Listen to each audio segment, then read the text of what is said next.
Hi everyone, আজি আপোনালোকৰ মাজত লৈ আহিছো সৰস্বতী পূজাৰ এটা ভিডিও আৰু কোড গলো কি খালো সকলোখিনি আপোনালোকক দেখুৱাম।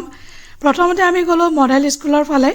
হেফালে অৱশ্যে বহুত ভিৰ আছিল, হেতু কাৰণে প্ৰথমতে ভাবিলো হায়াৰ সেকেন্ডাৰী স্কুললৈ যাওঁ আৰু এতিয়া আমি আহি পালো হায়াৰ সেকেন্ডাৰী স্কুল আৰু হায়াৰ সেকেন্ডাৰী স্কুলত খুব ভিৰ হৈ আছিল।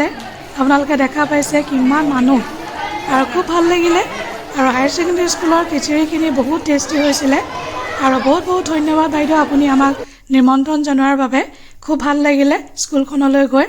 তাৰ পাছত আমি প্ল্যানিং কৰিলো যে ক'ত যাম, কাৰণ সময় বেছি নাছিল, আমি লাঞ্চৰ সময়তে ওলাই গৈছো, হেতু কাৰণে সময়টো মিলাবলগীয়া হৈছিল। তাৰ পাছত আমি খিচিৰি খাবলৈ বহিলো। মই কৈছোৱে খিচিৰিখিনি বহুত ভাল হৈছিল খাবৰ বাবে আৰু খোৱাটো আমি হায়াৰ সেকেন্ডাৰী স্কুলতে কৰিলো। তাৰ পাছত আমি গলো কেভি স্কুল। এতিয়া আপোনালোকক দেখুৱাম কেভিৰ এটা ভিডিও। তাৰ পাছত আমি গলো নামৰূপ কলেজতো গৈ খুব ভাল লাগিলে, তাৰো এটা ভিডিও বনাই আনিছো। এতিয়া আপোনালোকে চাওক, কেভিটো আমি যোৱাৰ সময়ত খুব ভিৰ আছিল, হেতু কাৰণে আমি তাত খোৱা বোৱা নকৰিলো, যেহেতু আমি হায়াৰ সেকেন্ডাৰী স্কুলত অলৰেডি খাই আহিছিলো খিচিৰি। সেইকাৰণে ভাবিলো আমি কেভিত একো নাখাওঁ, ডাইৰেক্ট আমি যাম নামৰূপ কলেজ, কাৰণ কলেজত আগতেও গৈছো, কেইবাবাৰো গৈছো।